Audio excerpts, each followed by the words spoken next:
We're waiting.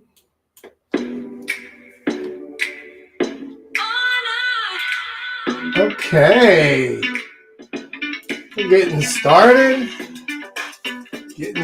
Got to get our drinks ready. This is very important.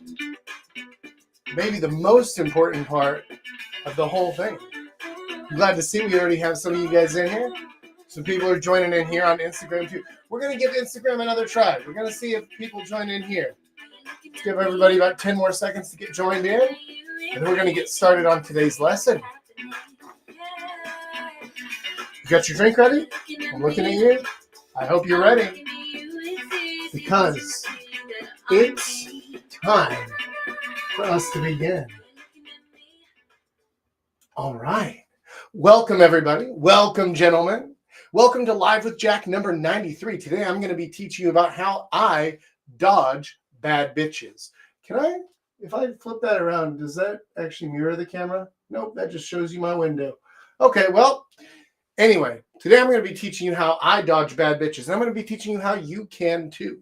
How you can create a system and a filter that's going to make sure that you never have to deal with any of the wrong types of girls again.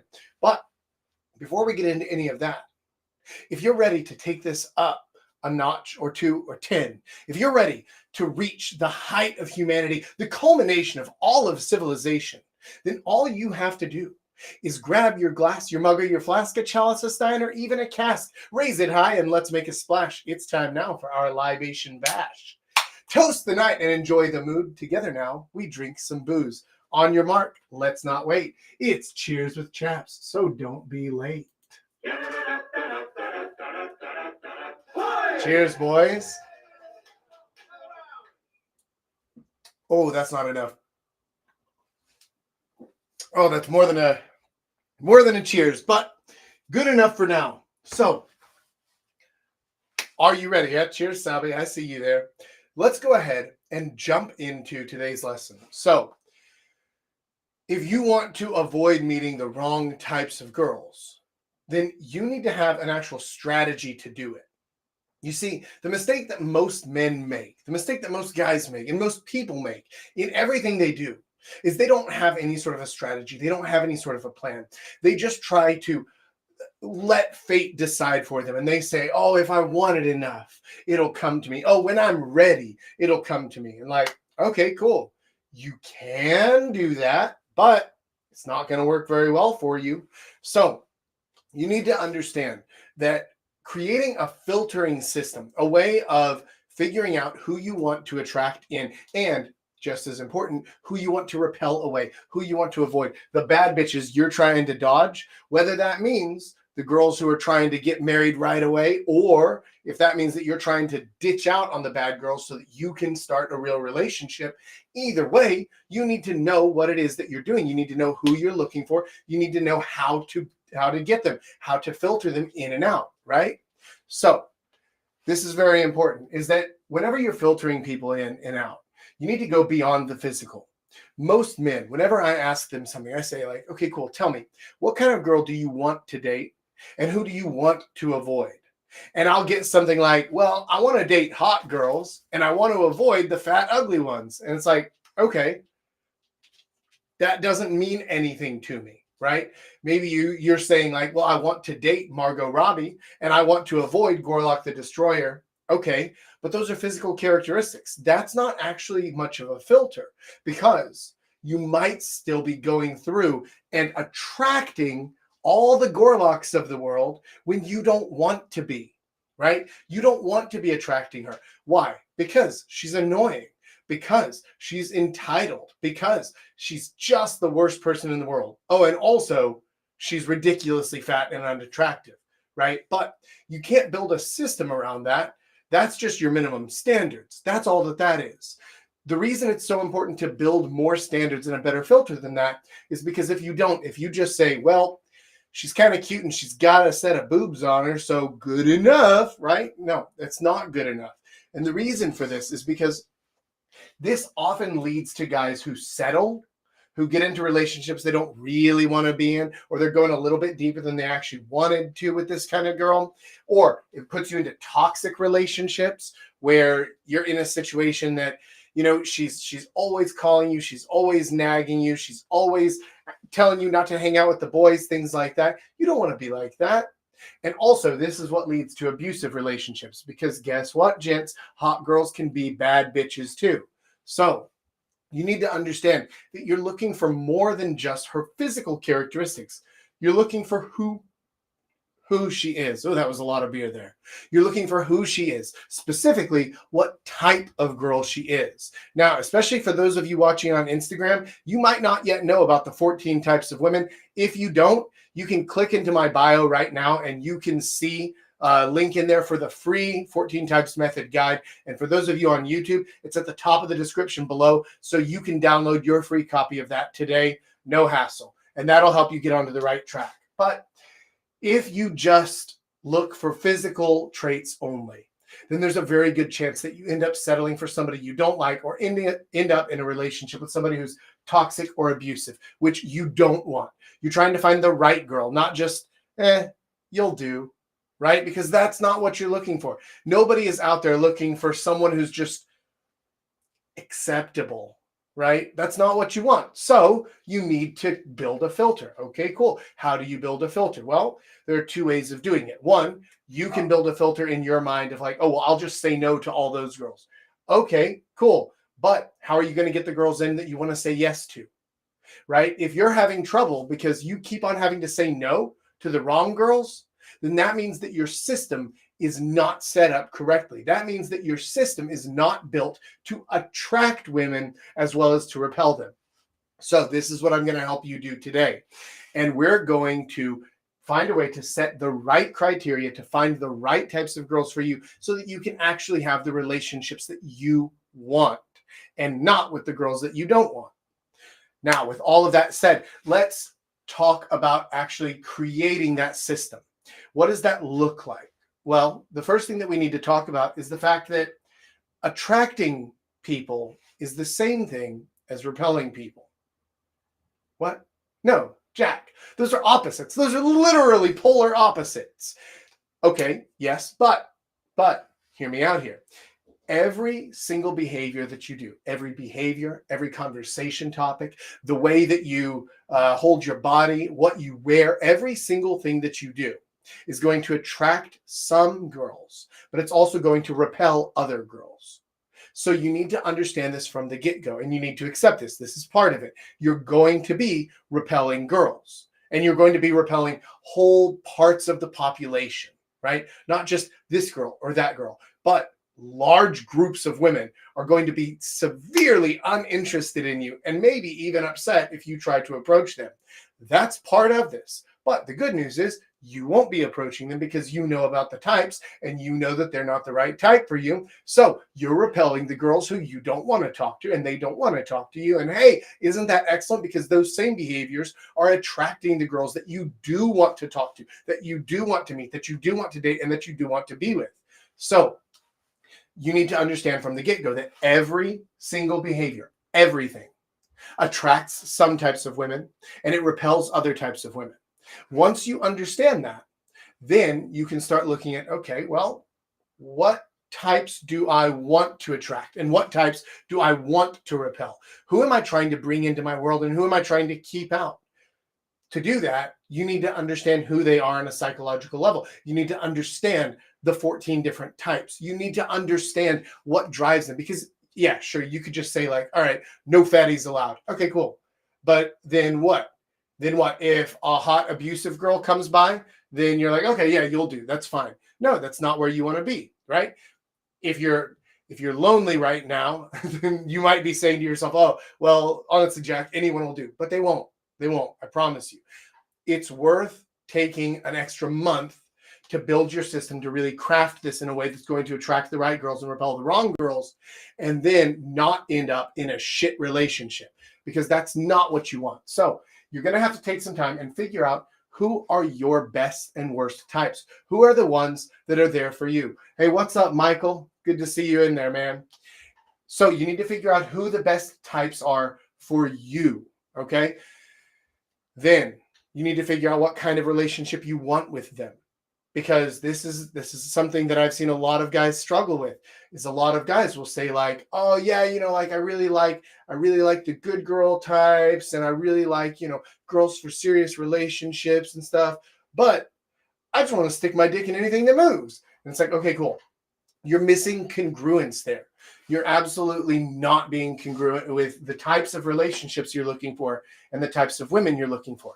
These need to line up. You need to have congruence among the types that you're trying to attract and with the kind of relationship that you're trying to build with them.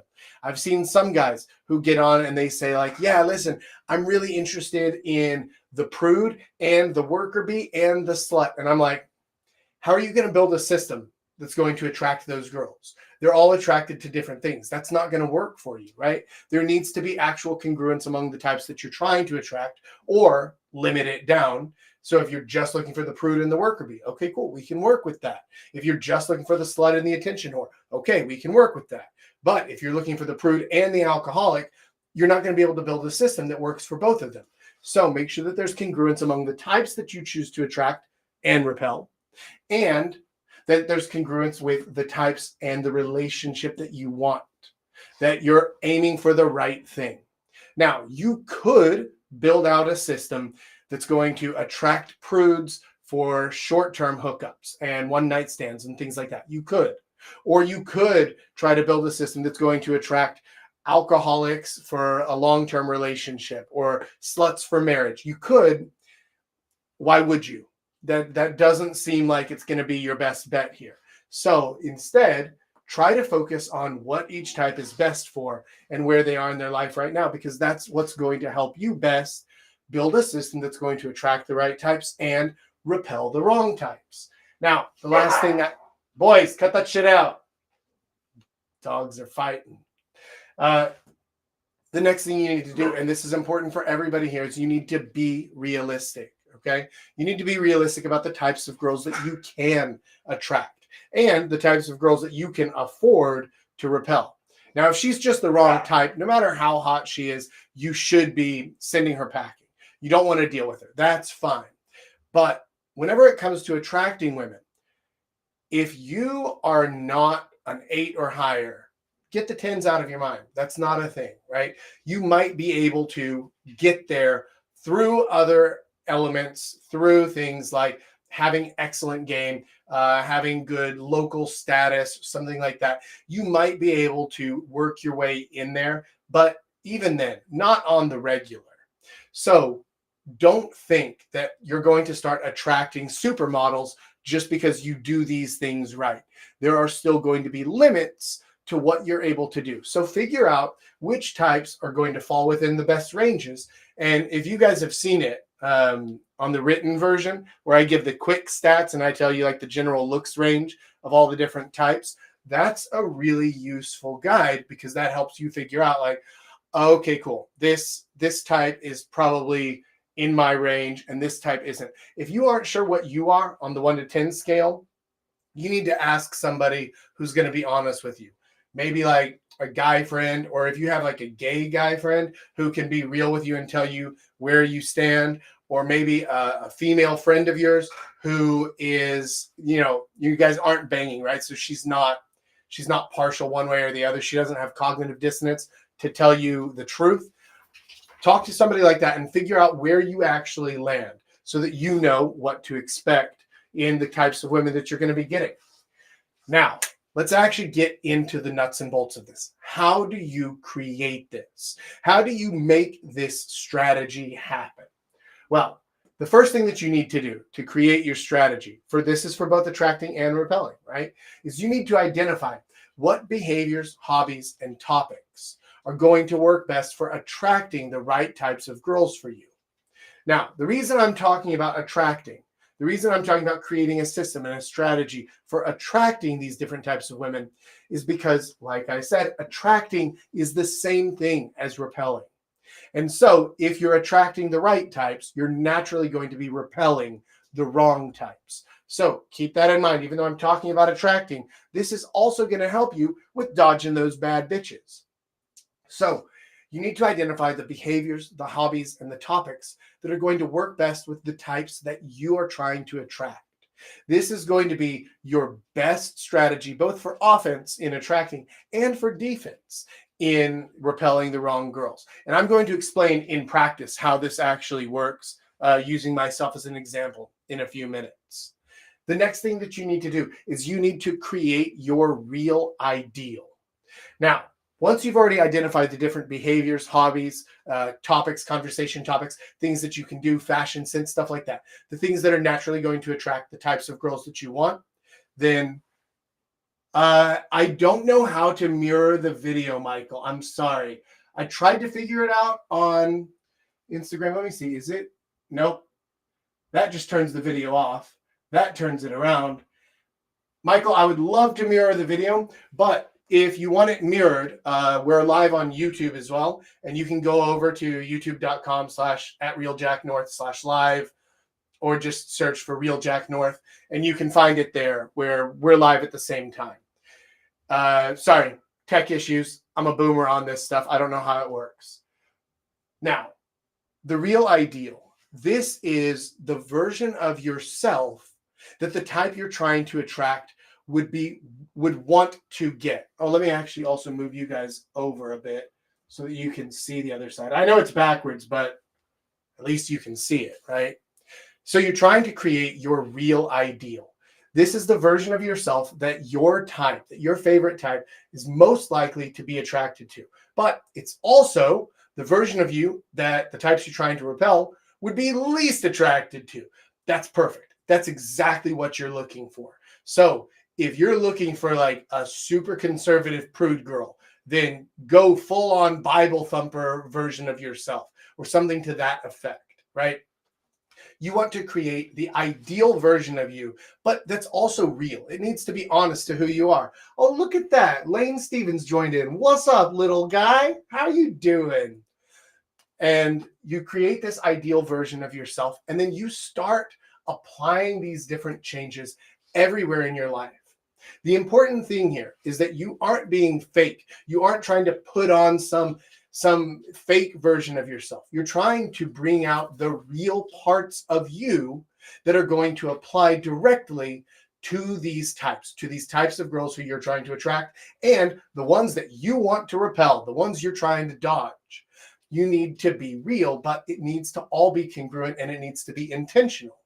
So you start applying these changes everywhere, not just saying like, oh, I'll do these things whenever I go out. I'll do these things whenever I'm trying to meet women, whenever I'm going to these places, when I'm doing this thing or whatever else. You're not doing that. You are starting to apply these changes everywhere. You're trying to become that person, not just do the things. Because if you just do the things, but that's not how you feel, that's not who you really are, it's going to come across as fake. It's going to come across as incongruent. Everybody knows someone out there, somebody maybe in your friend group, maybe somebody who you knew from school, who everything just seems a little bit off. Maybe they say the right things, maybe they do the right things, maybe they laugh at the right time, but something's not quite right. Something's not there. And you can tell, you can feel it, even if you can't put your finger on it. And that's usually the sign of somebody being fake, somebody being incongruent. And you don't want to be that guy. Instead, you want to start applying these changes everywhere. This is also important because as you're going through your daily life, as you're on the bus or on the subway or at the cafe or at Subway, getting yourself a sandwich, wherever you are, and you see the cute girl, you're already in that mindset to attract the right one. But also, whenever you're in those places and one of those girls who you're trying to dodge sees you, she's gonna and she's gonna nope right out of there. Perfect. She leaves you alone because silence, especially in this case, truly is golden. So if you want to dodge those bad bitches, you need to start applying these changes everywhere. Become your real ideal version of yourself, no matter where you go, no matter what you're doing. This should be who you are, or at least who you're becoming. I understand it can be a process, but you got to get started on it now. Or, you can wait and keep on suffering and keep on getting stuck with bad bitches and keep on getting stuck in shit relationships until you get ready to change. And then you're going to have to make the same changes. So may as well start on it now, right? All right, cool. Now let's look at how this actually looks in practice.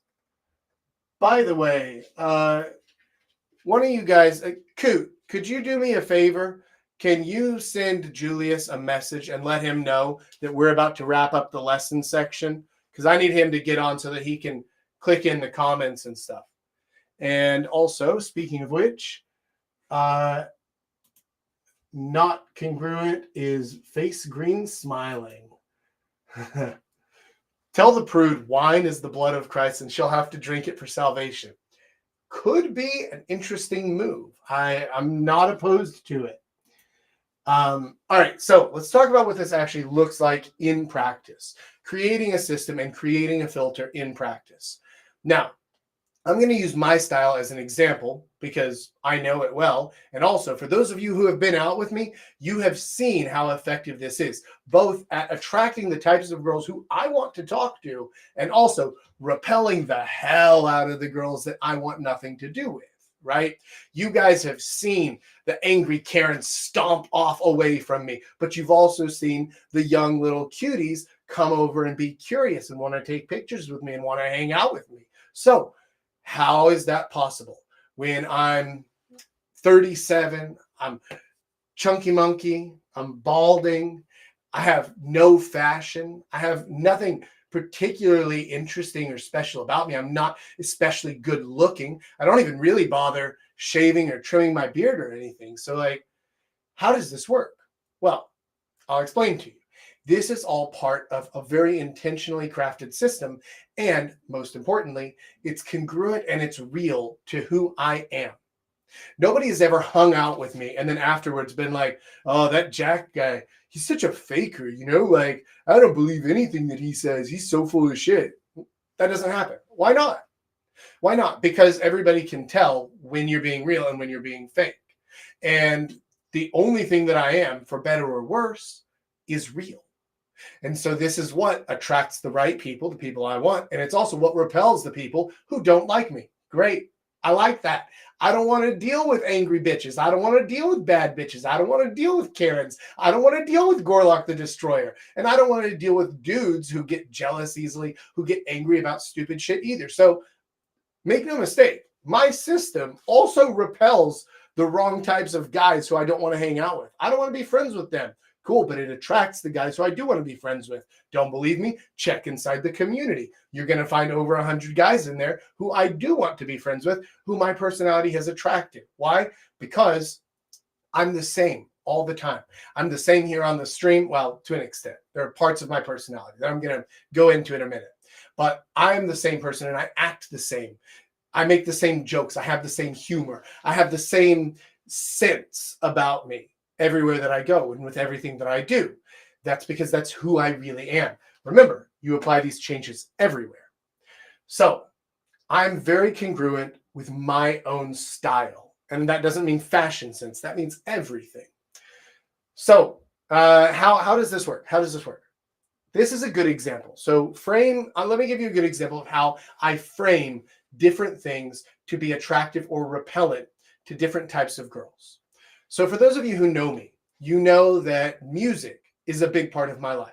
It's something that I've been doing for like 25 years now or something insane, right? And so because music is a big part of my life, I'll often talk about it. I'll talk about the music that I play. I'll talk about the performances that I've done. I'll talk about the different things like that. So this is an important part of me. It's a very real part of me. Which part am I going to talk about? Well, that depends. Who am I trying to attract? Whenever I talk about my music, if I'm trying to attract a prude or a shy girl, then I might talk about my love for classical music, or I might talk about how I majored in trumpet performance back in university. Okay, cool. That's something interesting that's going to be attractive to the prude and the shy girl. But trumpet? You fucking nerd? It's going to be repellent to the attention whore. It's going to be repellent to the slut, right? It's going to maybe be repellent to the alcoholic. That one's kind of in the middle there. Depends on who she is, depends on her overlaps, right? Okay, cool. Maybe I'm talking to the slut or the attention whore who are very status driven and I want to talk about music. Then I might talk about the music video that I've done in the past or some of the some of the people that I've played with, or some of the places where I've performed, or some of the albums that I've played on, or something like that. I might drop in little bits of status like that to point out, like, yeah, I play music, but also I'm a professional at it. I am plugged into the music industry. Even if I don't perform very much right now, I still know all the people who do, and I can drop status bombs throughout. But status bombs are going to repel the shy girl and the prude. They're not going to be interested in that. Oh, one of these guys, huh? Okay, cool. But it's going to attract the slut and the attention whore. Maybe I'm just trying to attract an alcoholic or more of a party animal style attention whore. Or maybe I'm trying to attract the friend type, and I want her to know that I know how to have a good time. Okay, cool. Maybe I'll talk about the different bars that I've played at. Maybe I'll say, listen, next time, if you're nice, I can bring my guitar around and we can have like a sing-along. We can have a little mini concert, just me and you, something like that. Okay, cool. That's going to bring in more of a party mood. That's going to attract the alcoholic. That's going to attract your friend type. That's going to attract the party animal version of the attention whore. All of this stuff is true. And all of it is a real part of me and who I am. But how I choose to talk about music whenever I talk to one of these girls is going to be completely dependent on who I'm trying to attract. Who am I trying to bring in? That is the idea of framing. I'm framing my discussion about music in one way or another to be more or less attractive to the different types of women. This is exactly what I was talking about earlier whenever I said understand the different behaviors, the hobbies, and the topics that are going to work well with these different types of girls. Because if you understand what it is that they're looking for, what it is that they want, then all of a sudden it becomes very easy to know how to frame any given topic. If something's important to you, if it's a real part of your life and of who you are and what you do, then yes, talk about it. Yes, get into it. Absolutely. But how are you going to get into it? What part of it are you going to bring to her? What are you going to show her? What's going to connect with her? And just as importantly, what's going to disconnect you from the wrong types of girls? This is how you can use frame to your massive advantage in better working with the different types, in attracting the right girls and repelling the wrong girls. Now, whenever you look at me, whenever you look at my style, not this style that's on camera here, because here we're in my little studio, in my little recording studio. I'm in my branded t-shirt. This isn't what I wear whenever I go out. But whenever I go out and I'm wearing a tie-dyed t-shirt and flamingo shorts and flip-flops and a goofy-ass pink hat, who am I designed to attract? And I'm serious. I want you to give me your guess. If you guys are watching right now, in the comments, tell me, who do you think I am, my style, everything about me is designed to attract, and who is it designed to repel? Let me know in the comments. I want to see if you guys know this. I want to see if you guys can get this one, if you know who I'm designed to attract and who I'm designed to repel. No guesses in there? Really? Really, YouTube boys? Not a thing? Disappointing. Or maybe you're still thinking. Maybe you need some Jeopardy music going on. That's okay. While you're thinking about it, I'll go ahead and tell you that my style is designed specifically to attract... Oh, we've got one coming in. Yeah, attract the shy girls. I absolutely attract shy girls. I also attract worker bees a lot. Why? Because worker bees spend all of their time at work being serious and dealing with stupid bullshit that they don't want to all day, every day. So whenever they see somebody who's playful, who's a bit more childish, who's having a lot of fun, but clearly still has a little bit of maturity going on, then they're going to be more attracted to that. And that's absolutely right, Sabi. I repel the attention whores, the Instagram girls. And I also, let's see here. Jack doesn't like attention whores as girls, and you're the biggest attention whore I've seen. That's exactly right, Coot. You know why? Because there's only room for one. There's only room for one. Listen, I'm King Turd up here on Shit Mountain, and I will not share my crown. Thank you very much. I am the brightest star in the sky. And if anyone wants to compete with me, they can get the hell out of here. So you're absolutely right, Coot. I don't like girls who are attention whores. I like girls who take a back seat, who follow my lead. That's what I like. That's what I'm designed to attract. Those are the types of girls who I designed my whole system, everything about me, to actually bring those girls in and to attract them. Also, I'm designed to repel the types of girls who are attention whores or who are sluts or who are too much of party animals, or even, strangely enough, I repel alcoholics. Like, you would think that I would attract in more alcoholics because of, my general nature, but I don't. Most of the time, the alcoholic girls hate me. They want nothing to do with me. Why? Because my system is designed to send them away, right? Now, this was the system that I designed for myself, and I created this whenever I decided to start looking for a serious relationship.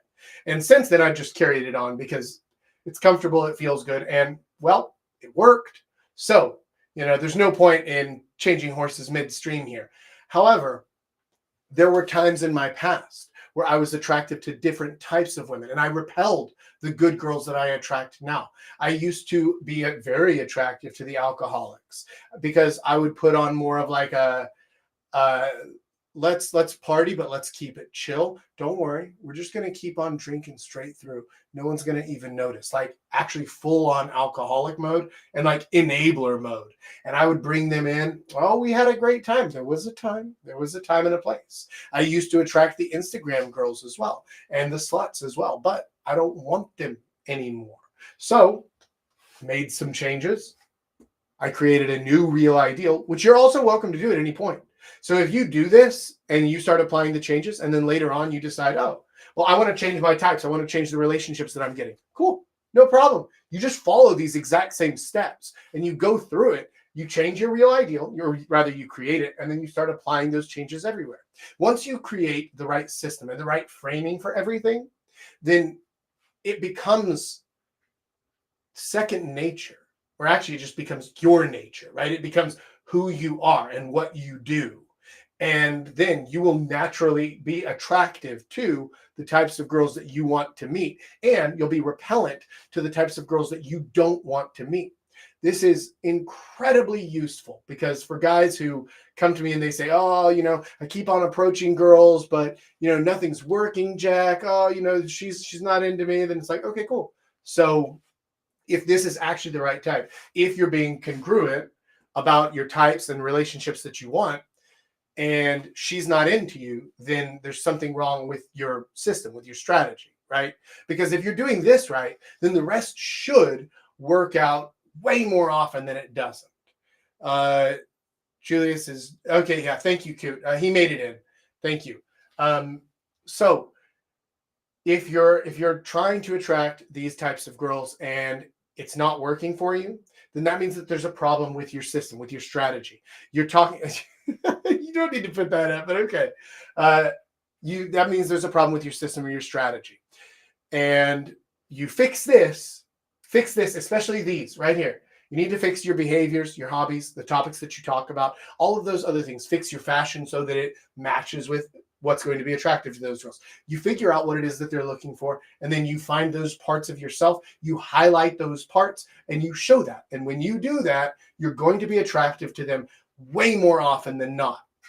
If you're failing, then that means, or if you're attracting the wrong girls and repelling the right girls, then that means your system is totally off, right? And you need to make some big changes. And that's okay too, because that means you now have information. You know what the next steps are. You know what to do.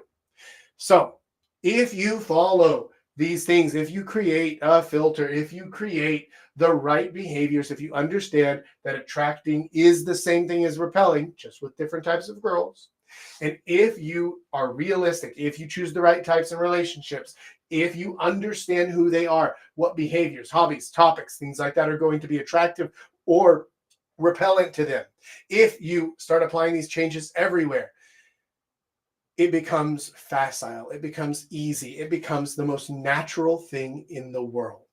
And that's really what you're trying to do. So if you've made it this far and you haven't done it yet, please hit the like button or hit the heart button if you're on Instagram. Helps a lot. And also, oh, what's up? Matichi. Matichis. I like that.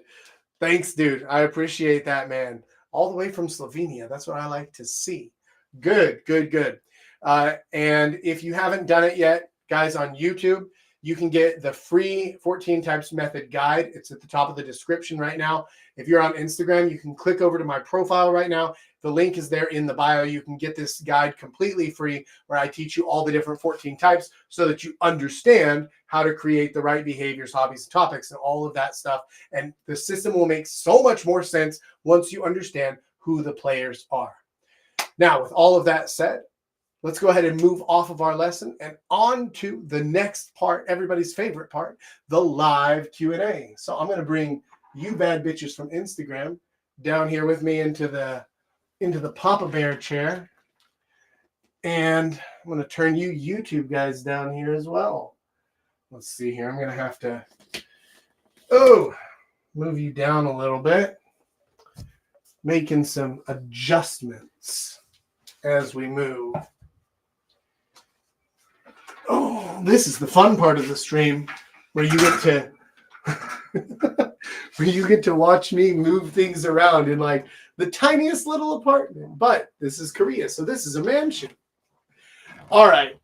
Oh, now, Julius, can you click yourself in?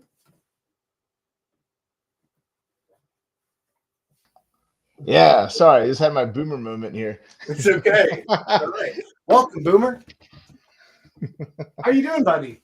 Good, man. Good. I was just on a call for a while, so I missed almost all of it. And then I had to, being my boomer self, I was just like, oh, how do I join? Yeah, I got it working, luckily. Okay, so good. Pretty happy about that. Good. Awesome. Welcome to the party. I'm glad you were able to make it. Sure, thank you. You need an assistant. Ask Simba. Thank you, Coot. You know what, Coot? That's actually true. It costs the same as a mansion in the Canadian countryside. It costs this little bitty 3-bedroom apartment costs the same as a mansion where I'm from as well. Yeah. Out in Texas, right? Like it's insane. Although maybe not anymore, man. Like the housing prices they've skyrocketed in Dallas and Houston for sure. Yeah, it's like back then, $600,000 in Texas. Yeah, that would have been, you'd be living where the NBA players would be, right? Well, along with the astronauts and doctors. Now that's like the new house on the suburb that only like a California dude would buy. Yeah, so it's like, California, what the hell, guys? Like, go back to that shit state. Sorry, California bros, but yeah, ain't it. Don't apologize. They got what they wanted. Yeah, that's true. Right? Keep voting that. Anyway, let's jump into the questions. So, sure. What's our first question today, buddy? Yeah. So, question 1: if a girl tries to pay on the date, is that a sign she's a good girl? I think that's more cultural than anything. If a girl tries to pay on the I assume on the first date? He didn't specify, but I think let's just assume first date for argument's sake. Sure. I think that's largely cultural. I've gone out with many girls on the first date, and things go extremely well, and they'll pay their half, or she'll offer to pay. Yeah.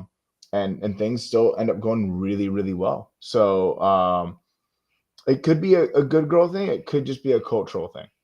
Yeah, I wouldn't take it as either a green flag or a red flag. Yeah, it's just one of those things that you have to be able to suss out in the moment. Yeah. Is she paying because she wants me to leave her the fuck alone? Or is she paying because she's like, oh, let me grab dinner because, you picked the place and you invited me out here. This is awesome. Thank you for showing me this spot. So here, let me buy dinner and I'll let you buy drinks afterwards or something like that. I think the only time this is like a bad thing, and I could tell that the person who asked is more than likely American. that if she's American and she does this, which of course, being from the States, the guy always pays, then it's kind of like a bad sign, right? Then it's kind of like, oh, well, look at this broke ass, or this guy's a meninist or something. I don't know. Yeah. Then yeah, but if you're dating someone who's not American, kind of trivial. Yeah. I would say. Yeah, I can get behind that. Yeah. Let me. I have a question in here. Do you have some experience with dating other Asian nationalities besides Korean girls? Yes. Yes. Japan, Taiwan, China. China, Thailand, I remember Vietnam. Are we going to count India as Asian nationality? Oh, Technically, Asian. I mean, it is the continent, right? yeah. Yeah. I'm East assuming. Asian. Let's keep it East Asian. So No. yes, I don't think I've ever dated a Filipina girl, and Same. no Malaysian, Singaporean, Indonesian, Bhutanese, I guess. Like there are probably about half of the Asian countries, the East Asian countries. I have some experience with dating them, but you, Michael, you know that I wasn't born and raised in Korea, and so I dated girls before I came here as well, and from different nationalities then too. I knew pretty early on that I was not really all that into dating American girls, and so I dated girls from other countries as well. But I think that culture plays some element to it.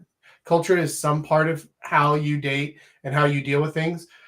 But honestly, most of this stuff is universally applicable.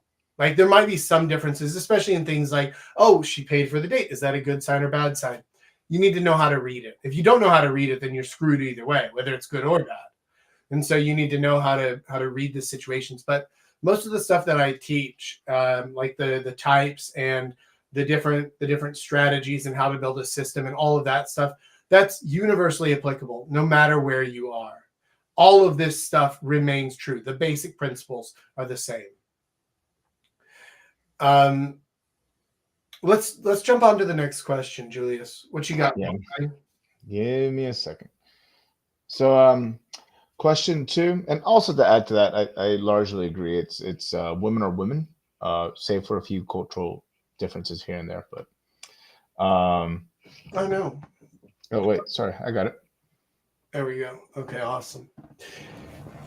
Didn't you meet a half Filipina in Korea by approaching her saying she looks like she likes to make bad decisions? I mean, very possibly. Like, I don't remember that story off the top of my head, but it may have been something that if I told you when I was drunk, I had like drunk recall, or you said something that reminded me of this moment. And I was like, oh yeah, that reminds me, dude. Is this time that that happens sometimes. But what is that? Did you mute yourself?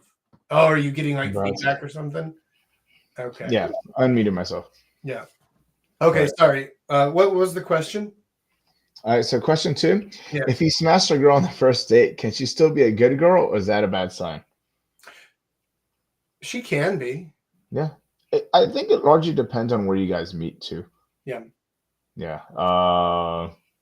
If it's like language exchange, and I think you're okay. If you meet at like the bar or the club, and you're probably like the third guy that weekend. So yeah. Yeah. Context is very important. Yeah, I think that if you build your system correctly, it's very possible that you hook up on the first date, or even the first time you meet, but you might be her first ever hookup or her first ever one night stand or anything like that. Like that's totally possible if you've built your system correctly. you remember Otter, right? Of course. And Otter, whenever I met her, and she was a prude, right? Like no question about it, right? But from the first time that we met till we were back home in my bed was like under 2 hours, right? Yeah. Now I was that was the first person that had ever happened with, and I was like only the second guy she ever slept with, right? Mhm. But my system was designed to attract that type of girl. Same thing with Bear. I met Bear in Go-Go's too, and like Oh, Bear was a really cute girl, but she didn't ever have hookups, is what she told me. And I actually believe her because she stuck around and dealt with my bullshit for way too many years. And so like she knew that I didn't give a oh shit. yeah, yeah. And so yeah, But she didn't strike me as the kind of girl that would do these things, like sleep around. right. You can kind of get the vibe from a girl when you hang out with her long enough. But I met her in Go-Go's too, and She we had went big back to my jugs. place at like 5 Yeah, a.m. Right? yeah. Yeah, I remember. I remember those. I remember those. Not her swing, but I remember I those. I was like, remember those too, buddy. big boys, big girls. Yeah, okay. Yeah. Yeah, so it it doesn't necessarily indicate that she's not a good girl. Yeah, if even Coot has smashed versions on the first date, That's then like, crazy. yeah, this is not necessarily a deal breaker. No. It just means you guys hit it off, and she just wants your nuts that moment. Yeah, Yeah, I stand. I just like Jack. I've also met girls who are like prude, haven't not very experienced, or career girls, the um the worker bees. who worker bees who just like they don't do this stuff, but then they Yeah, met me, and I made them do these things. yeah. But it doesn't mean they're a bad thing. They're bad people. They're sluts. So it's just very. And I met the last worker bee at Corner Pub. So red flag maybe at the place, but I believed her. I didn't. She was not the kind of girl to do these things. She just did because of me. That's a lot of adventures. Michael says that's a lot of adventures. Follow up. What would you say are the most notable differences between dating different Asian nationalities, not India? Okay. Never dated an Indian chick. So. Nobody wants to count India. Okay. Honestly, most of the biggest differences are in the details, the smaller details, like what they view as like, oh no, you should never do this thing, or like, oh, what, that you're worried about that? No, that doesn't make me angry. I don't care at all. Yeah. There are cultural things like that that are built into the movies they've grown up with, the TV shows, the comics or books that they've read. All of that stuff creates social expectations based on the different cultures. And so the differences, the biggest differences are honestly things like that. Like a girl from Japan would be much more picky about table manners, whereas a girl from China doesn't give a fuck, right? It's just not part of the culture there. And so there are tiny culture differences, but those are mostly once you start dating, once you actually start getting into a relationship. And when you're at that point, then it just becomes an issue of let's communicate, right? Tell me what you're thinking. Tell me what matters to you. Tell me what you don't care about, whatever else. And you guys find your equilibrium there, or you don't and you break up. But whenever it comes to attracting them in the first place, again, these principles stay the same everywhere. Yeah. It's just in the relationship that there are notable differences. Yeah. Have you had the same experiences, Julius? Absolutely. For a little while, I was dating a Japanese chick. I'm sure you remember her. I remember. Yeah, unlike Japanese are typically not tall. She was really tall. Yeah. She was like your height, I think. Anyway, really cool chick. Hey, what are you saying? few.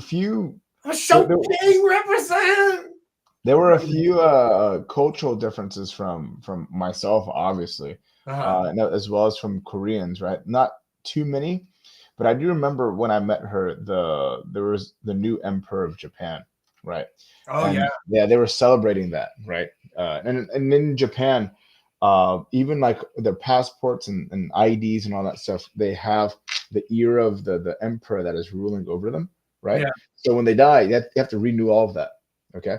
Oh, And that's I amazing. started, yeah, everything. So it's like a good cash grab for the government. But anyway, I joked about the emperor. I was like, oh yeah, so like, do you guys laugh at him? Like, some people laugh at the Pope or the Queen of England, and she got really quiet. Really, she was like, we don't joke about that. And I quickly dropped the topic. I was like, shit. And so I started asking her questions later on. I was like, well, can you tell me more about this? And she was like, yeah, he's like a religious figure. He's kind of like the president, the Pope, and the Queen rolled into one. I was like, all right, yeah, can't touch that thing.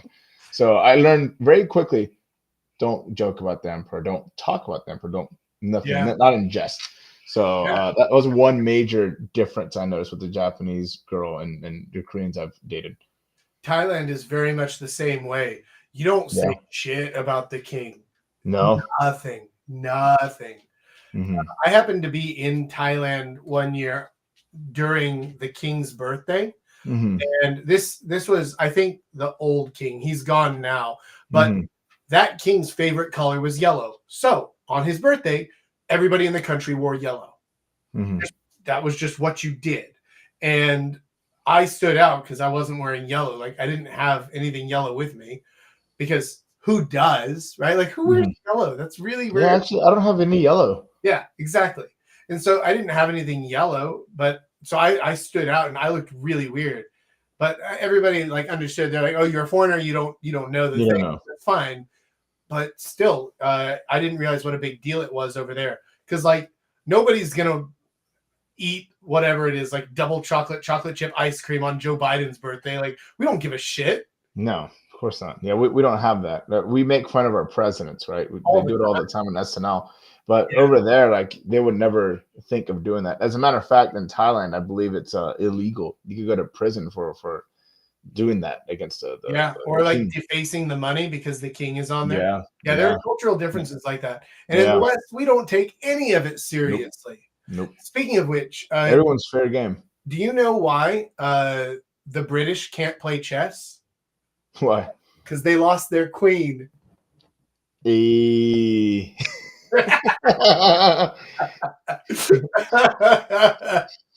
Oh man, yeah, we have no reverence for authority figures. No, but that's built into our culture, right? That isn't to speak your mind and make fun of anything or talk about anything, right? No matter how offensive.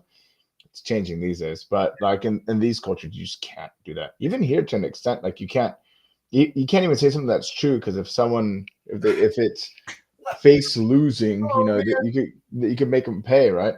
Yeah, the defamation laws here are insane. Oh, yeah. We got Great Man and Barish up in here. What's up, boys? Hey guys, Barish, Julius is up here on YouTube. He says hi. What's going on? Okay. Oh, they said this. Yeah. I mean, he kind of moves like once, He moves like Joe Biden. Oh shit! Whatever. That'll do fine. My tripod fell, so now you guys get to watch me at the weird angle. It looks like I'm filming like a POV porno now. Oh god. I'm gonna change that. That's too much. That's too much even for me. Okay. Let's move on to the next question. We're getting wildly off topic. Oh sure. All right. So question 3: what's the test everyone on the panel puts girls through to see if they're girlfriend material? For me, no tattoos, no piercings. I mean, like, ears are fine. But anything else? Oh, God help me. If you've got a nose ring, like, no, that's automatic out. No. Yeah, like if you look like you just escaped from the running of the bulls, and you're on you look like a magnet is your greatest weakness, I don't want anything to do with you. Magneto is my arch nemesis. Yeah, or like this is like a Mega Man game. If I just use a magnet, this girl's dead. No, that and like unnatural hair colors. So your blue, pink, purple, green, anything weird like that, like instant, just major turn off for me. And not just a turn off, but those things tell me about who she is, or at the very least, how she views herself and how she views the world. And so those are just deal breakers for me. I wouldn't ever consider a relationship with somebody who had like a lot of tattoos or who had a lot of piercings, even crazy hair. It's just like, even though it's something you can change, it's still like, but I don't want to change you. I just don't like you. Yeah, I'm like, you're not worth my time to change. But I think in this instance, for instance, obviously we're not going to match a girl or approach a girl who's any or all of those things, right? Right. So you go out the girl on the first date. What is something that you go and say, okay, she's not girlfriend material. She's someone I'd like to take home tonight, but I'll never message her again after that. Was raised in the West. Okay. For me, that's like, I can't say every single time, right? Because I have occasionally, right? Like the South African girl who I brought out, that coworker of mine. Yeah. I brought out, right? Like she was raised there and she's cool as hell. Yeah.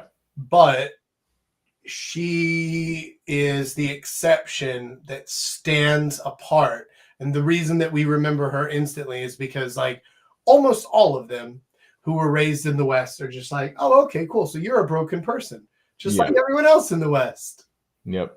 Yeah. I find a strong correlation with Korean women who have lived or studied abroad to be just they come back, I think, exaggerated forms of Western women. So they're like extremely like left wing. They let loose and they fuck everything that moves and they get tattoos, shave half their head, all this stuff. And they become the worst version of themselves. Yeah, yeah. Because mental illness is cool. Yeah, they just come here and spread it, and then just complain about these men, and then they date only Western guys. So it's kind of like their mind virus. Yeah.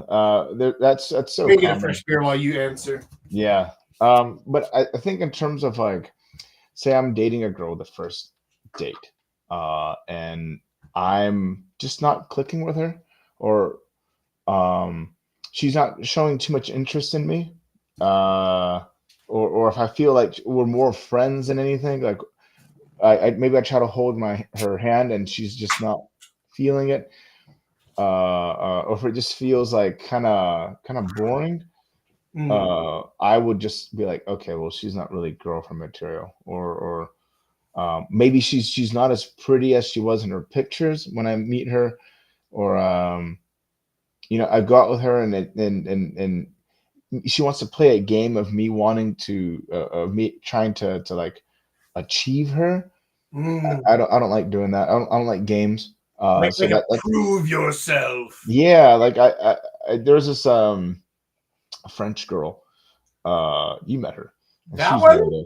She played a lot of games, and I made it very clear. I was like, no, I'm not. So, yeah. And so like when she was playing games again, I was like, no, I'm gonna hang out with this guy. Yeah. Not play your stupid games.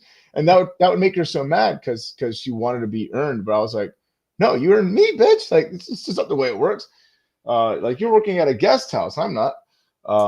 So certain things like that, I just don't put up with things. Because I really feel I just don't like my time being wasted.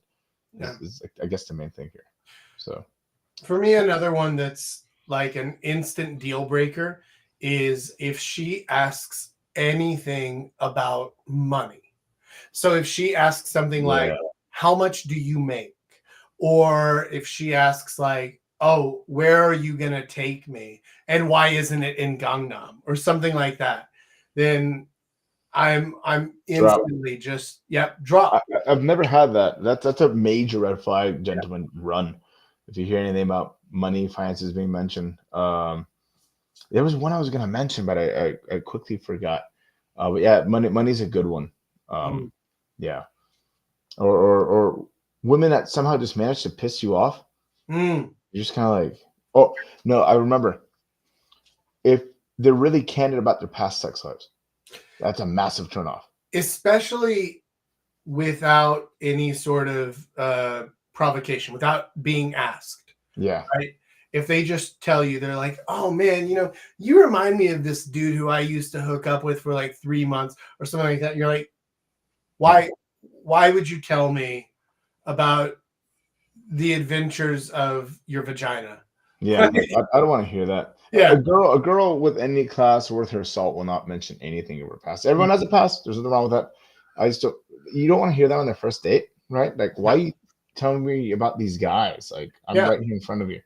Like, you wouldn't like if I told you, oh man, I did this last week. Stupid. So yeah, that's one watch out for. I think those women just don't respect you. And so it's a shit test, but it's a horrible shit test because they're shit testing themselves. Yeah. Basically. And you're like, well, you failed, stupid. Yeah. So yeah, it's like a self-own. Yeah. No, I would definitely jump ship on that. What do they call it? Like, what do they self-delete in a video game? Yeah. And the counter goes down. I'm like, stupid. What are you thinking? Yeah, so that's a major one for me. Like, I remember once I went on a date, and this girl, we walked past a sex shop, and they had like a huge dildo on display. She's like, oh yeah, that's like this one guy's I saw who was like that. I was like, okay, yeah, I'm just gonna leave you at Holly's. Then we're gonna message you again. Yeah. Yeah. Another one too is when they tell you about their cycle. They tell you it's like that time of the day, and you don't even ask. A guy never is really meant to ask about that. If they tell you, it's kind of like a weird thing, I think. Yeah, I don't know. I don't know if that one would be a deal breaker for me. There's two reasons for me. The one is a good reason. The second one is like, why are you telling me this? Like, is this another shit test? Yeah. So the first one is like if they really want to go home with you and it's your thing, they're like, I can't because it's this. Yeah. Okay. The second one is oh man, I'm breaking out right now. It's just my period, blah blah blah. I'm like, I don't want to hear about that. And maybe it is, maybe it isn't, but it's also like they're trying to see how you're trying to react. Like, I'm not here to play games. No, that's my thing. I've got an Xbox. Like, I got games. I don't need to play games with you. I don't need to play games with you. I have Baldur's Gate 3, bitch. Yeah, exactly. It's like I've got an achievement score. Damn it, it's high. So you ain't added to it with your stupid games. So I think those are big ones for me. But if you disagree, tell me why. To me, that I think that for me, I wouldn't call that an instant red flag unless I feel like she's trying to do it as a shit test kind of situation. But like, I don't mind awkward chicks. Like I kind of like the shy girls who like, well, I don't know what to say, so I'm just going to say whatever's on my mind. Like, I'm okay with that. Right. And so for me, if she's like, oh yeah, by the way, my skin is really bad today because I'm on my period. I'm like, oh, okay, cool. Like, I'm not bad today because I have beer. Looks like we balance each other out, I guess. I have no idea what to do with that. Or you could say, well, my skin's still bad and I'm not in my period. What the causes? You're like, well, wait a minute. Your skin looked just like this in your profile picture. Were you on your rag then? Yeah. I don't know. To me, that's not necessarily as big of a deal breaker. The bringing up sex thing. Now, I actually wanted to kind of circle back on that a little bit because there have been times when I've talked to a girl and she's unbidden brought up sexual stuff like about her past or things that she likes or something like that. And whenever I'm in situations where we both know this is just a hookup and nothing else, right? We're not looking to create a relationship here. Then I'm a little bit more amenable to it where I'm like, oh, that's really cool. Like, I've never tried that before. But I'm open to it. I'm open to it. So explain to me how this works, because I'm really curious. Actually, you know what? I have a better idea. Don't explain it to me. Let's finish these beers and you show me, right? And then you just use that to springboard up into like, well, let's, since we've already got on the topic, let's just skip ahead to the fun part. Let's go home. That's So, true. you know, I've had that happen. in those situations, right? Context. Yeah, Also. the context, right? So I remember this girl, she was somehow she could give like the best blowjobs. I was like, I didn't ask, but I know where this is going. Exactly. And so it's like, okay, in that context, whenever she says something like that, she's like, oh yeah, I've been told before that I give the best blowjobs. It's like, okay, you're basically telling me that you suck a lot of dick, but I'm down for that. Like, I know that you're not done, right? You're gonna suck at least one more, and it might as well be mine. So like, this is not long term. Yeah. It's not even short term, but damn it, am I gonna have my fun? Yeah. It's not even short term. Yeah. I remember this one girl. Yeah, she was fat, and she was telling me that she was giving good blowjobs. I was like, well, good. You got nothing else going for you. However, I need to put this to test because you don't seem trustworthy. Yeah. All right, let's jump on to the next question. What's our next question? All right. So let's see what we've got. We're on question 4. What's the difference between Western good girls and Korean good girls? Good question. Korean good girls exist.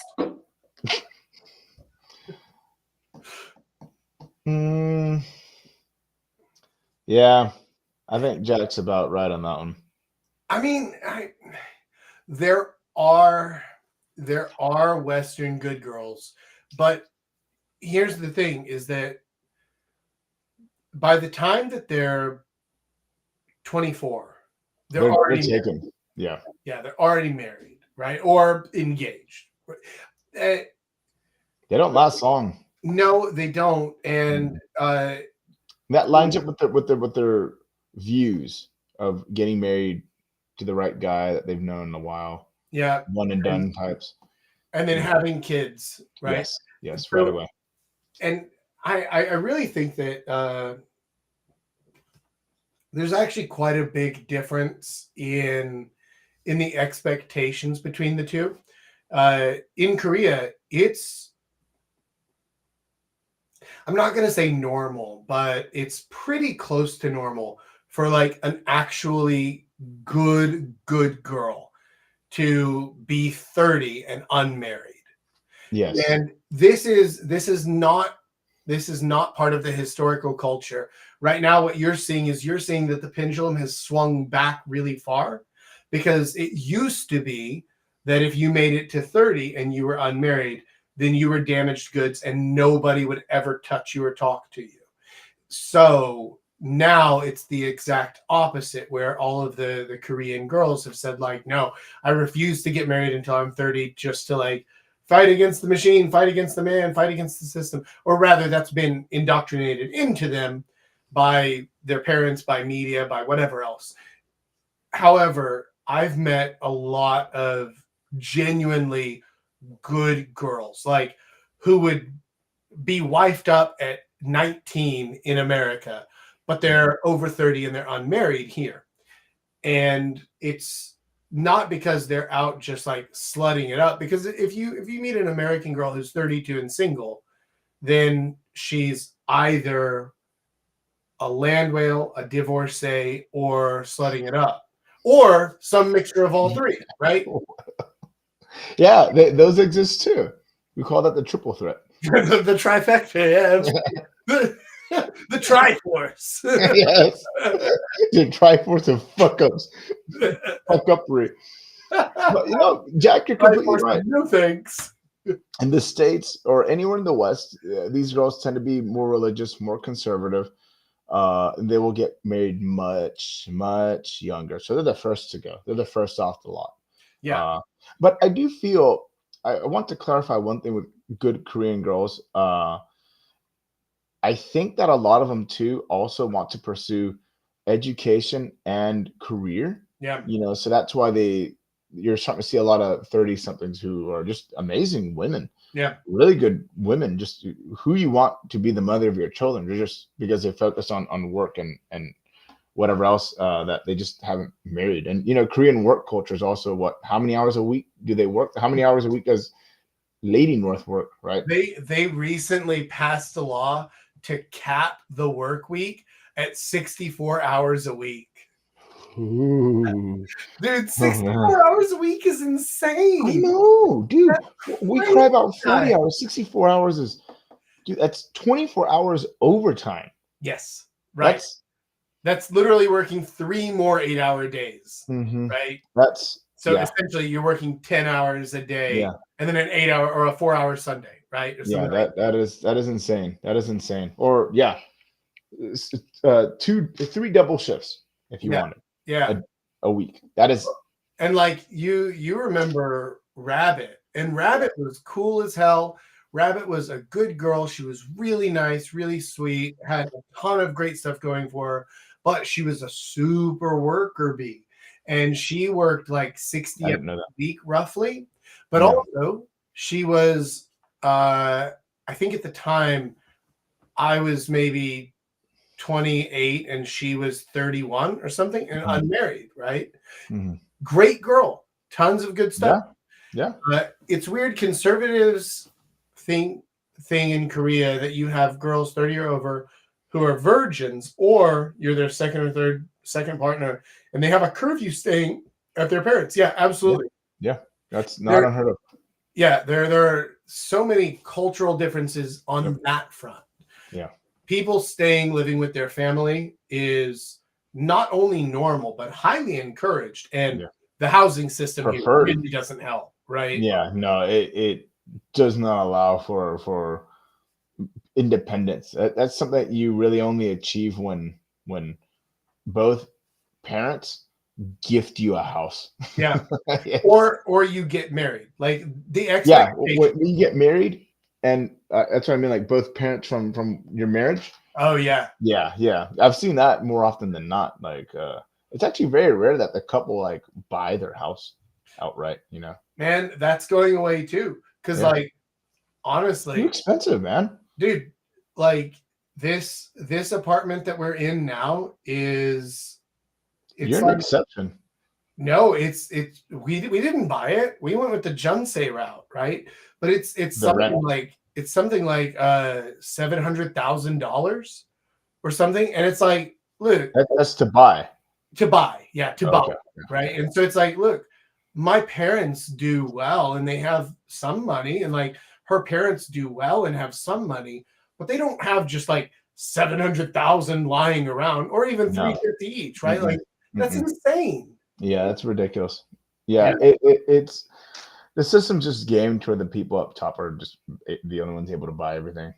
So that's why so many girls live at home. So many men and women live at home, and but the culture here states that women cannot stay out past a certain time. yeah, Us men can. Our parents don't give a fuck. But if we had sisters, they would not be allowed to do that. I mean, it's the same thing here too. yeah.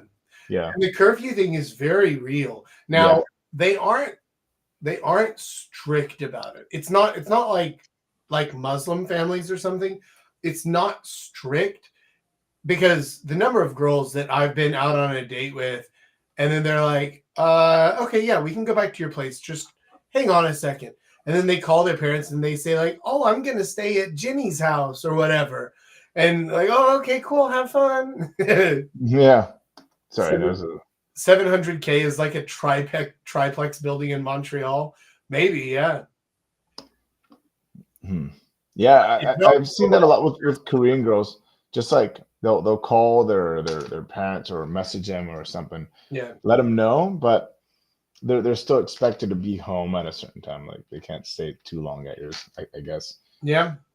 Yeah. Yeah, it's that's all going to be dependent on the families and whatever else. But yeah, the good girls in Korea versus West, it's a completely different expectation, and it's a completely different social structure around what makes a good girl, or what should a good girl do, things like that. Let's hit up the next question. All right. That's the last one I got. Oh, hold on a minute. What do you think about the Eastern European dating market? Uh, Uh, I feel I know that it's nothing like the West in the sense that you have, a lot of weird social movements going on. mm, It's kind of like what the West may have been like, I assume 30 years ago or so. yeah. Before radical ideas kind of made their way through. So like people are seeing it as like a prospective area. Mm. Um, but aside from that, that's all I know. Uh, my experience with Eastern Europe is that, generally speaking, relationships there are more transactional, which can be nice because the expectations and the demands of both sides are set up fairly clearly early on. But it it feels a lot like, at least to me, it always felt like dating a used car salesman. Like they're going to give you what you want, but they're trying to get as much out of you along the way as they possibly can. Yeah, I. Do you remember that Russian friend of mine you met through me? Refresh my memory. When, where, male, Blonde, female, Hongdae. the Yeah. girl, the Yes. girl. Yeah, okay, I remember. Yeah, I Yeah, remember. not that guy. All right, You're fine. maybe. Anyway, so yeah, I feel like with them, not her, but like with them in general. Yeah, A good friend of ours that we both know explained it to me a certain way. He was like, with them, it's like you can't just date them like you would an American, a Brit, or German, French. With them, it's kind of like you have to. The more, how would I say, like materialistic in a sense. Like you have to yeah, impress with not just who you are and what you do, but rather like what you can give them or provide them. yeah. Yeah. I think Eastern Europe still has a lot of the echoes of communism ringing throughout it, Mhm. and as a result, there is a whole lot of like, okay, you're nice, you're cool, I like hanging out with you, but if the government comes and starts confiscating everything, can you still provide for me? Like, because that's a very real concern in their mind. The same way that the boomers were all about just saving money, like fuck investment, right? Just put it all in the bank, put it all in the bank, because they were raised by people who grew up during the Great Depression. And so it was like, no, no, no, we save everything, we save every single penny. We count everything, we pinch every little penny. And then millennials and Gen Z are the opposite, because they got raised by the Gen X people who were like, spin, spin, spin, baby, here we go, Mhm. let's rock and roll. And so there now nobody has any savings. Everything is about 20 to 30 years after whatever thing happened. You're seeing the echoes of it now in the culture, in the society, in the mindsets that people have. And so, to me, Eastern Europe has a lot to offer, especially in terms of not many fat chicks, which is awesome. Big Yeah. fan of that. But things like feminism are starting to infect Eastern Europe. Smartphones are just the death knell for every society, especially social media. I would feel the same way about a girl from America or from Slovenia or from Korea or from uh, Colombia or whatever, if she is putting her pictures on Instagram and I don't just mean like pictures of me and my friends. If she's putting up like booby shots and stuff, her in a bikini, things like that, I'm going to view them all the same way. I'm like, oh, okay, cool. You're infected. I understand. Well, bye. And then I move along. And that's much more common in those situations. Yep. Now, I want you to check real quick, because in that message that I sent you, there were 2 questions from the Discord I put up above the questions from the kid. Oh, I didn't see those. Yeah, no, it's all good. So we still have 2 more to hit real quick before we wrap up. Okay. Yeah, I thought it was just something from the stream. All right. So the first one goes, how to nut up and seal the deal. How to stop overthinking and get rid of your anxieties. This is going to depend heavily on what works for you and your mindset. Because for me, my mindset and the way that always worked for me was like, oh, I want to do something. I want to talk to her. So I'm going to go ahead and talk to her. Oh, she doesn't want to talk to me? Okay, bye. I view it more like a dog, right? Where I'm just like, I want to go up and say hi and make friends. And then, oh, if she's not interested, then doesn't matter, move along. But I've talked to some guys. When I was younger, my mindset was always like, if you're out at a bar on a Saturday night, you're looking to get some dick. You're most likely going to get some dick. Might as well be mine. Let's go shoot my shot. And then there are other guys who they go the more competitive route, and they say something like, well, if I don't approach her, somebody will. So I better hurry up and do it before another dude nuts up before me. There are a lot of different mental models and different strategies that you can use to basically, you want to create a pain bigger than the pain of anxiety, right? Because you feel nervous about something, and that fear, that anxiety is a pain, and you feel like you can alleviate it by ignoring it, and you kind of can. But if in your mind you can create an even larger pain by like, but think about this. She's going to have her lips wrapped around someone's cock at the end of the night. And how stupid would I feel if it wasn't mine? Right? Like, that's a way bigger pain than like, oh, but I don't know what to say. Oh, but what if she says no, right? Because like, this is a way more visceral pain. And so you can use that to essentially outclass your anxiety with super anxieties. But they're anxieties that you're able to throw away quickly because you're like, well, but I shot my shot. So now I don't have to wonder if I could. I don't know. What do you think, Julius? What's worked for you, or what ideas have helped you? I used to be like, I would have, I don't know if like anxiety is the right word. Anxiety is like, you're right, I'm gonna spaz out. But it was just kind of like I would get really nervous just talking to strangers or approaching strangers, random strangers. So I basically just conditioned myself to just think, don't be weird, don't be awkward, just do it, just do it, just do it, just do it. And I made it to the point where I got used to it, and it no longer felt weird talking to a stranger, asking for directions, asking where something is without feeling weird.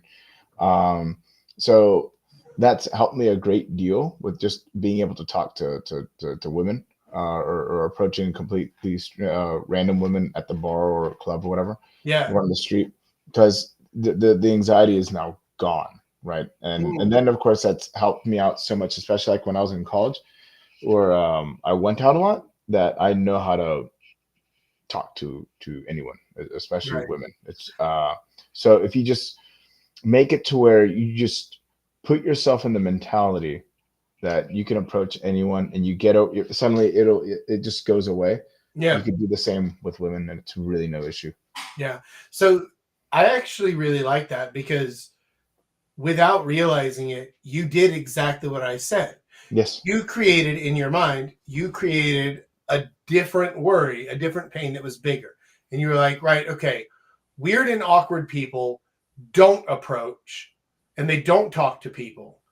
And I don't want to be viewed as weird or awkward. going up and talking to someone isn't weird or awkward. And even if she's not interested, that's fine, because normal people get rejected all the time. But awkward people don't go up. And so I don't want to be that. That's a greater pain to me than the pain of the anxiety. Yeah. And so that works exactly like I described there. You create pain in your mind. You just put it like into a science. But like I applied it when I was like 18, 19, 20. Yeah. And so of course you approach people at the store, ask them where to find something, where something is. We've got a bunch of friends coming in on Instagram. We've got Nicholas over here. We've got Rafiq Wizkey, and we got Ollie Olds. Ollie Olds he's a really good dude. He's a life and motivation coach, and he's my accountability buddy. Nice. We talk business together all the time, and we keep each other accountable for like, okay, but did you do your work this week? Oh fuck, man, I did some of it, but like I didn't get this thing done. Yeah. Glad to see you here, man. What a good group of people. Yeah. Well, and here's the thing: is like just like I was talking about earlier in the lesson, where like my system is built to attract the kind of people who I want to be around, and it repels the people who I don't want to be around, and then they stop talking to me because fuck them. Of course, yeah. But the cool ones stick around. Awesome. Yeah. Oh no, the one with the septum ring doesn't like me. Okay. Yeah. Oh no, Karen thinks I'm a butthead. Oh no. She told me to grow up, damn it. I'm gonna send an email to my boss. Too bad I'm the boss. Let's see. We got one more question here. All right, let's hit the last one. Well, I guess it's how to stop overthinking and get rid of your anxiety. Oh wait, sorry. When my interest's lower, usually because of her behavior, I get less motivated to go through the steps. This was a coot thing. So I think he was saying that whenever he talks to a girl and some of her behaviors start to turn him off, then he's less motivated, and it creates like a vicious cycle there of like, she's kind of turning me off, so I'm not going to try as hard, so that's going to turn her off, and then I'm going to be even more turned off, and so like it creates this downward spiral. Well, I mean it does. And if you find yourself in a situation like that, if you want to try to salvage it, I would go for one of two things there. Either one, be like, oh, okay, well, that's weird. Don't do that again. And then change topics. Or two, just, no, actually, number one is fine. And then you can take or leave the actual comment on it. But like, point out like, okay, that was a little bit awkward, but it's cool. Tell you what, let's reset and let's try this again. Or if whatever she's doing has turned you off so much that you're just like, you know what, I'm not feeling it anymore, and I don't even want to salvage it, then cool. Just be like, okay, cool. Self-sabotage. No. There's no need, right? Just be like, okay, cool, right? Well, anyway, good talk, and I'll catch you later, or not. I don't know. Anyway, bye. And then just like, just exit, right? Because if you find yourself in a situation that you don't have to be in, and you don't want to be in, then don't be in it, right? So if she creates a situation where you no longer want to be there, then extricate yourself, right? Yeah, of course. 50 ways to leave your lover, man. I'm trying to think of like dates where they've kind of gone south, but I don't think so. But I had one that stands out in my mind where the girl, I had one. I remember. Go ahead. She broke the golden rule. She said the quiet part out loud. So, you know how whenever you meet a girl off of a dating app, especially, 99.9% of the time, the guy is there to get set, drinks. And probably about 99.9% of the time, the girl is there to get free dinner. And if she happens to like the guy, then maybe some other things will happen. But she's mostly just drawn there for the free dinner or drinks, right? Now, we all know this. We understand this. But you don't say that part, right? I went, you have a story where, yeah. We can redo that one. So I went on a date with this girl that I'd met from Tinder. And this is like way back in the day when Tinder first came to Korea. And this may have been the date that actually sparked me to write the article, Don't Tinder Korea, that like blew up. But I went on a date with this girl to a chicken and beer shop. And we got through like most of the dinner and we're 2 or 3 beers deep. And then suddenly she just out of nowhere starts cracking up laughing. And I'm like, yeah, what's so funny? And she's like, I don't know, like, you actually seem okay. It's a shame that I'm just here to get free dinner, because like maybe we could have hit something off, but free chicken, that's really all that I wanted. And I was like, oh yeah, that is so funny. Oh my God, yeah. Listen, I'm gonna go to the bathroom, I'll be right back. And then I just left. So I stuck her with the bill. So not only did she not get free chicken, but she had to pay for my chicken. And I imagine the drinks that came with it too. The drinks. There you go. Man, best date ever. Well, because the thing is that you're not allowed to say the quiet part out loud. Just like a dude could never show up on a date and just be like, you and I might have hit it off, but I'm really just here for the free blowjob. Like, so, I guess if we'd met in a different way, right? Like, she would also get pissed off and leave. Yeah, of course. Of course. Like, what? Yeah. Them's the golden rules, man. Yeah. Don't say it. Don't say what you're thinking. Michael says, I like your point. In Poland, if you're talking to a fat girl, others are like, bro, look around. You have all these choices. If you're in Poland talking to a fat girl, she better be your mom, okay? Oh, my God. There's no excuse to be talking to a fat girl in Poland. Oh, my God. Julius, tell your story. Yeah, I like this one. It goes bad. This was a while back. And this is like the second time I'd come back to Korea. And of course, I was Tindering it up and all that stuff. And this one girl I met, she was from Ecuador, right? And I thought, oh, okay, she looks pretty good in her pictures. Normally, I don't date Latina girls. If you don't know, I'm Latino. So I was like, all right, cool, I'll do it. I mean, I am in Korea. So like the Polish guy, like, why would I do that if, anyway, same principle. And so I was like, all right, I'll date her. Oh, she seems cool. Oh, she also speaks Spanish. Oh, that's pretty cool. And so when I met her in person, I was like, where are you? And I look up and she's there. And she completely fat fishes me. Oh no! She's big. Yeah, she looks like a dryer. It's like short and stumpy. And so like no shaves, wide, fat, no waist. Yeah, it's true. And I looked at her, I was like, ugh. I was like, God damn it, why does this happen to me? It's like, and so that's when I messaged you. I was like, okay, we're in Hongdae. I know Jack is gonna be here, like a fixture in Hongdae, like part of the buildings already. And so I was like, okay, I'm gonna message Jack. Hey Jack, where are you? Or like, some bar that was popular. Whatever bar. Probably Vent. Probably whatever. Yeah, probably Vent. It was definitely like Vent 2 when it was still around. Yeah. And I was like, oh, you're like, yeah, I'm by the park at Vent 2. I was like, brilliant, this is perfect. And I told you, I was like, hey, yeah, I got fat fish. You're like, gross, come here. And so that's what I did. I was like, hey, let's go to the park and I'm going to use the restroom and I'll be right back. Just wait for me here. Of course, I didn't. I went to the park. I left her there. Went around the bathroom. Went straight to Vent 2. And then she was messaging me like 30 minutes later, like, hey, are you okay? Where are you?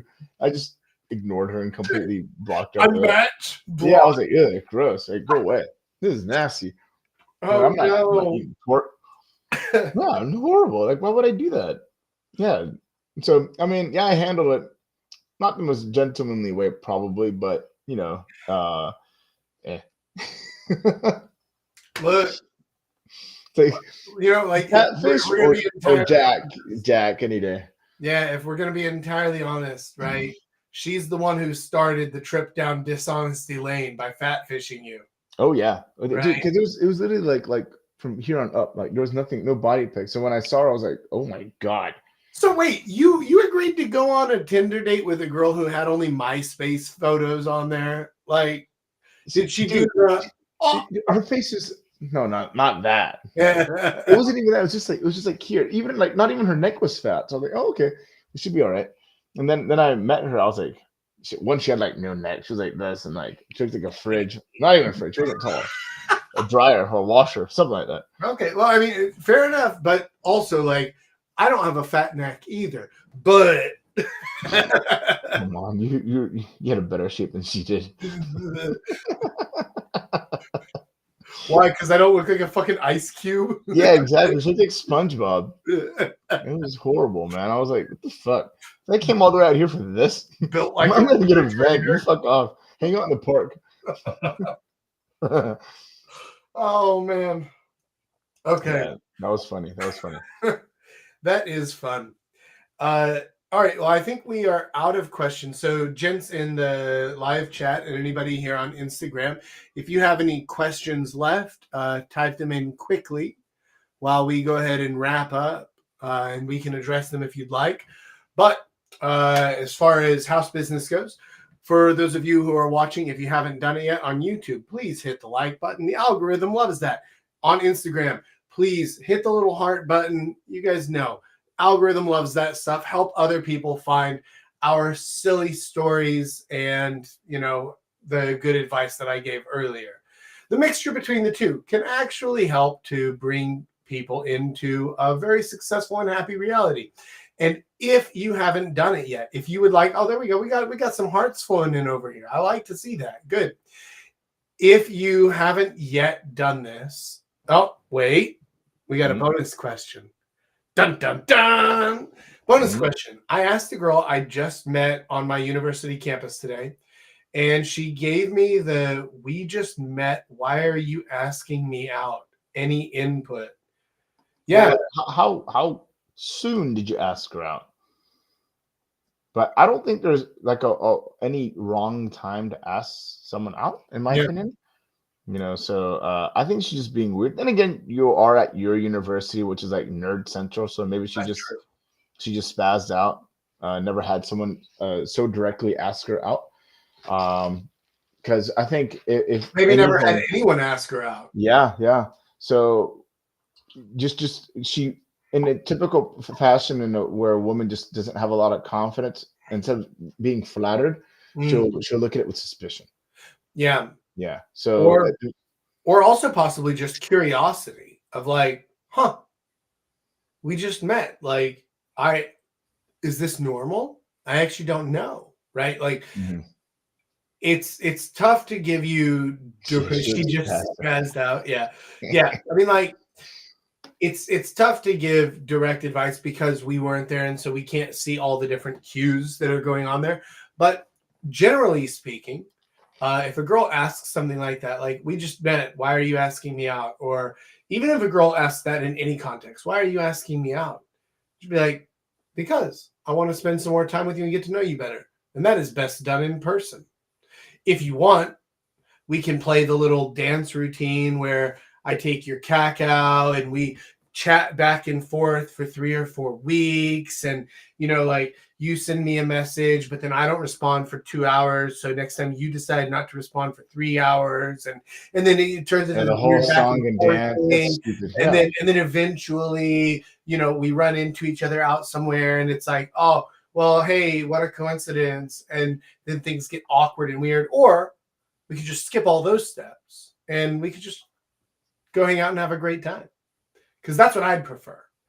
And, you can play with it, right? Play with it. Anytime a girl asks you a question like that, like, that's kind of a shit test. Or just spazzy, right? Like, either way, though, I would answer it the same way.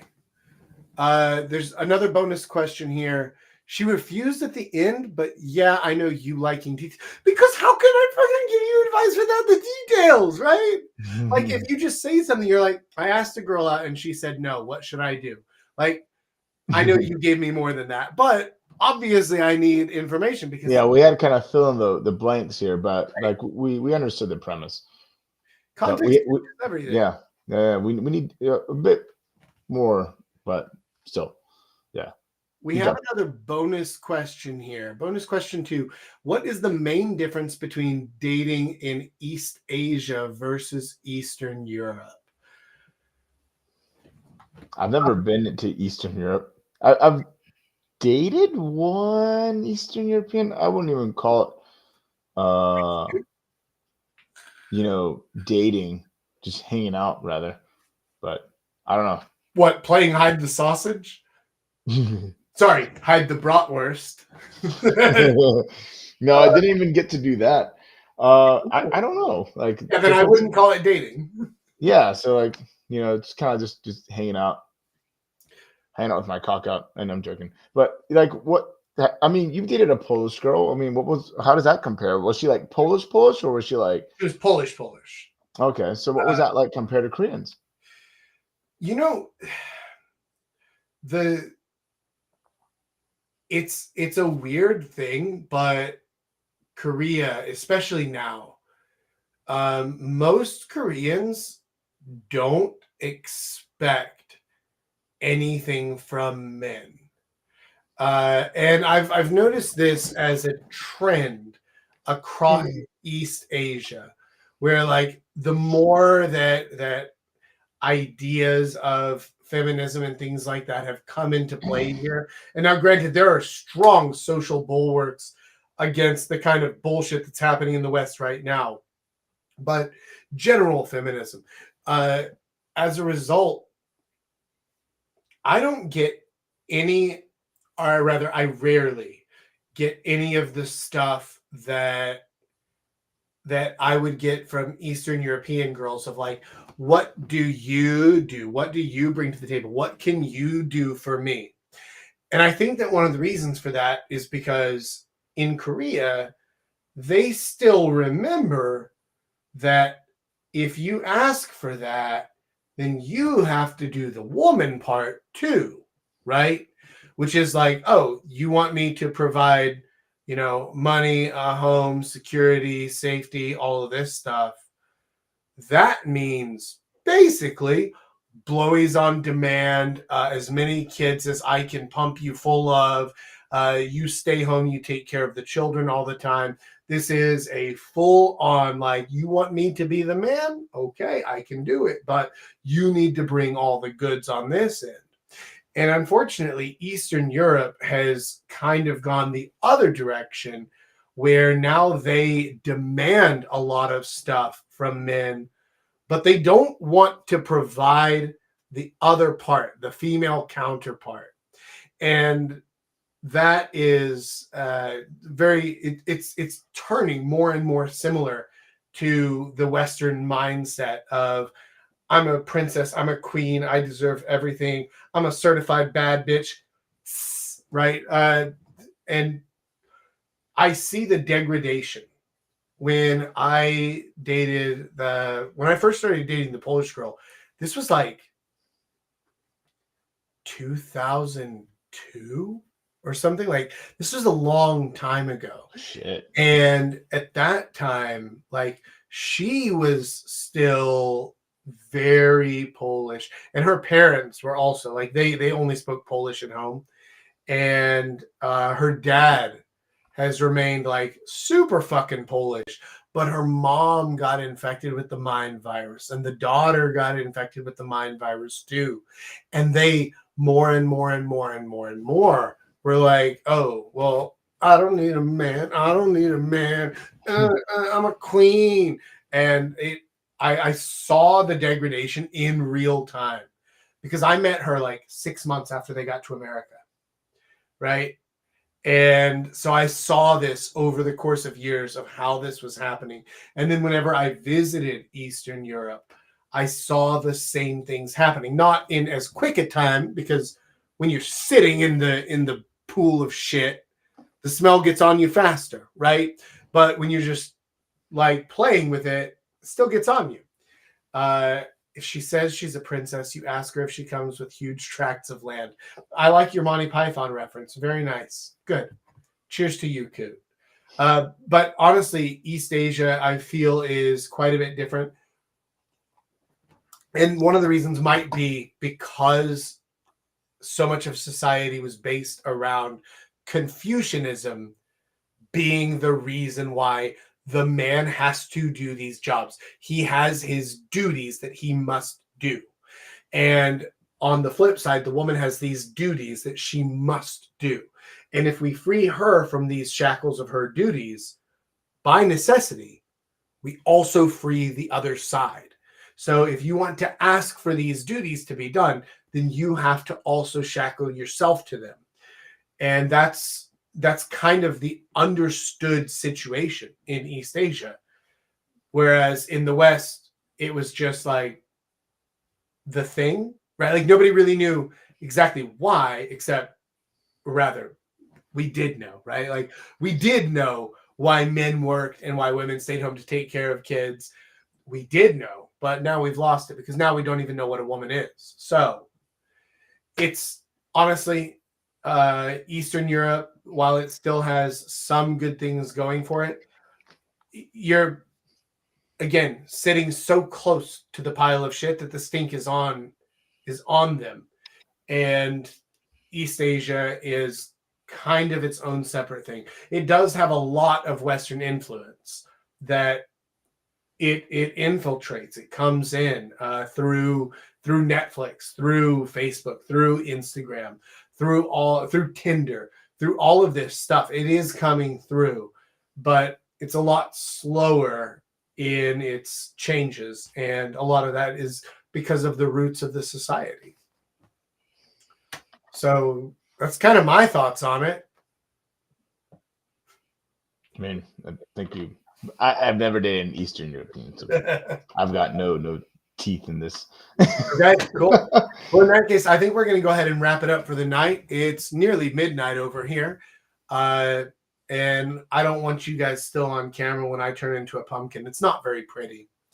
But if you haven't done it yet, you can get your free 14 Types Method guide, totally free. And if you're on YouTube, it's at the top of the description. If you're on Instagram, you can click over into my bio, and the link is there in the bio. Or you can just DM me. If you DM me the word types, then I can send it to you directly, and you can get the ebook for free. And that will give you some idea of the 14 different types so that you can start understanding the context of today's lesson so that you better understand how to attract the good girls and dodge those bad bitches. And with all that said, thank you guys for joining. Thank you on YouTube. Thank you, Julius, for joining as my co-host. And thank you guys on Instagram for joining as well. So until next week, gentlemen, Papa Jack out.